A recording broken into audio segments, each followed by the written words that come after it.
എത്ര പേര് വീട്ടിൽ പോയാൽ ക്ലാസ്സിൽ കുട്ടികളോട് വീട്ടിൽ അച്ഛനമ്മമാരോടൊക്കെ ദേഷ്യപ്പെടാറുണ്ട്?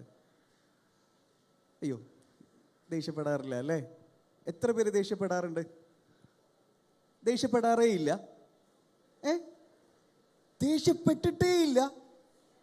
ഇല്ല. ഒന്നെല്ലാവരും മുഖം ഒന്ന് കണ്ടോട്ടെ പ്ലീസ്.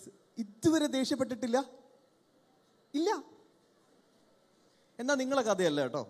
നിങ്ങളെ പ്രായത്തിലുള്ള നല്ലോണം ദേഷ്യപ്പെടുന്ന ഒരു കൂട്ടുകാരൻ്റെ കഥ പറഞ്ഞു തുടങ്ങാം. ഒരു കൂട്ടുകാരൻ, അയാൾ ഭയങ്കര ദേഷ്യം. അയാളുടെ അച്ഛനോട് ദേഷ്യം, അമ്മയോട് ദേഷ്യം, ഒരു കുഞ്ഞു പെങ്ങളുണ്ട്, പെങ്ങളോടും ദേഷ്യം, എല്ലാവരോടും ദേഷ്യം. ദേഷ്യം മാത്രമേ ഉള്ളൂ, സ്നേഹമില്ല. നിങ്ങളെപ്പോലെ നല്ല കുട്ടികളല്ല കേട്ടോ. സ്നേഹമില്ല, ഒന്നുമില്ല. മൊബൈൽ കാണാൻ അച്ഛൻ കാണരുത്, എത്ര സമയമായി കാണുന്നതെന്ന് ചോദിച്ചാൽ അപ്പം മൊബൈൽ എറിഞ്ഞ് പൊട്ടിക്കുക. അങ്ങനെ ഒരു ദേഷ്യം. അങ്ങനത്തെ ഒരു കുട്ടി ഒന്ന് സങ്കല്പിച്ച് നോക്കൂ. നിങ്ങളല്ലേ, അങ്ങനെ ഒരു കുട്ടി ഒന്ന് സങ്കല്പിച്ച് നോക്കൂ. അങ്ങനെ ദേഷ്യം കൊണ്ട് പൊറുതി മുട്ടിയ ആ കുഞ്ഞിനെ ഒരു ദിവസം ആ അച്ഛൻ കൂട്ടിക്കൊണ്ടുപോയിട്ട് പറഞ്ഞു, എന്താ മോനെ ഇങ്ങനെ ദേഷ്യം? അപ്പോൾ അവനിങ്ങനെ ഫ്രസ്ട്രേറ്റഡ് ആയിട്ട് ഇങ്ങനെ പറയുകയാണ്, എനിക്ക് സഹിക്കാൻ പറ്റുന്നില്ല, എനിക്ക് ദേഷ്യമാണ്, എല്ലാവരോടും ദേഷ്യമാണ് എന്ന് പറഞ്ഞു. അപ്പോൾ അച്ഛൻ പറഞ്ഞു, കുറേ ആണി കൊടുത്ത് ഒരു ചുറ്റികയും കൊടുത്തിട്ട് അച്ഛൻ പറഞ്ഞു, നിനക്കിനി ദേഷ്യം വരുമ്പോൾ നീ എന്ത് ചെയ്യുക? ഈ ചുമരിൽ ഈ ആണി വെച്ച് ശക്തമായിട്ട് അടിക്കുക, ആ ദേഷ്യം തീരുന്നത് വരെ അടിക്കുക. അങ്ങനെ ദേഷ്യം വരുമ്പോൾ ഈ കുഞ്ഞെന്ത് ചെയ്തു? ഒരാണി എടുക്കും, ചുമരിൽ വയ്ക്കും, ആഞ്ഞടിക്കും. അച്ഛനോട് ദേഷ്യം വരുമ്പം ചെയ്യും, അമ്മയോട് ദേഷ്യം വരുമ്പം ചെയ്യും, ഈ കുഞ്ഞ് പെങ്ങളോട് ദേഷ്യം വരുമ്പോൾ ഒക്കെ ഇത് തന്നെ ചെയ്തുകൊണ്ടിരുന്നു. അങ്ങനെ ഒരു ദിവസം എന്ത് സംഭവിച്ചു? കയ്യിൽ ആണി തീർന്നുപോയി. ദേഷ്യത്തിന് കുറവുണ്ടോ? ഉണ്ടോ? ഇല്ല.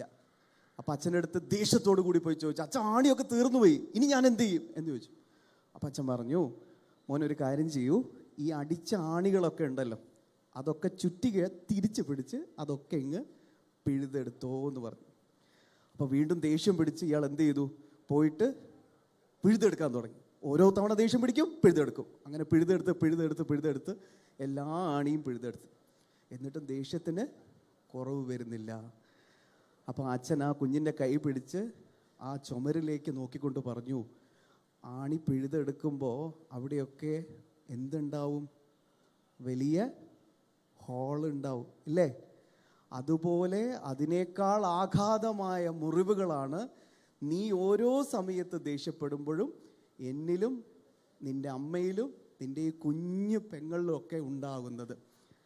ഒരു ദേഷ്യം കാണിക്കുമ്പോൾ നമ്മൾ മറ്റൊരാൾക്ക് അയാളുടെ മനസ്സിലുണ്ടാക്കുന്ന ആഘാതം എത്രത്തോളം വലുതാണ് എന്നാണ് ആ അച്ഛൻ ചൂണ്ടിക്കാണിച്ചത്. ഈ ദേഷ്യത്തെക്കാട്ടും ഈ ആഘാതത്തെക്കാട്ടും ഒരുപാട് ആയിരക്കണക്കിന് ഇരട്ടി ആഘാതമാണ് ഒരു കുഞ്ഞ് ലഹരിയുടെ അടിമപ്പെടുന്ന സാഹചര്യം ഉണ്ടാകുമ്പോൾ ഒരു കുഞ്ഞ് ആ നിഷ്കളങ്കമായ ചിരി മാഞ്ഞുകൊണ്ട് ലഹരിയിൽ അഭയം തേടുമ്പോൾ ആ മാതാപിതാക്കൾക്കുണ്ടാകുന്നത് അല്ലേ? അപ്പോൾ ഇതിനെതിരെ അതിശക്തമായൊരു പടയൊരുക്കമാണ് ഇന്ന് നമ്മൾ ചെയ്യേണ്ടത്. അമ്മ എപ്പോഴും പറയും, അമ്മ എപ്പോഴും പറയാറുണ്ട്, തെളിഞ്ഞ മനസ്സിലാണ് നല്ല ചിന്തകൾ വരിക. നല്ല ചിന്തകൾ വരുമ്പോഴാണ് അത് രാജ്യത്തിൻ്റെ പുരോഗതിയിലേക്ക് നയിക്കാൻ കരുത്തുണ്ടാകുന്നത്. ആ തെളിഞ്ഞ ചിന്ത, നല്ല ചിന്തകൾ വന്നില്ലെങ്കിൽ എന്ത് സംഭവിക്കും? നമ്മുടെ നാട് മുന്നോട്ട് പോവോ? എന്തുകൊണ്ടാണ് നല്ല ചിന്തകൾ വരാത്തത്? തെളിഞ്ഞ മനസ്സ് നമുക്ക് കൈമോശം വരുമ്പോൾ. എങ്ങനെ കൈമോശം വരും?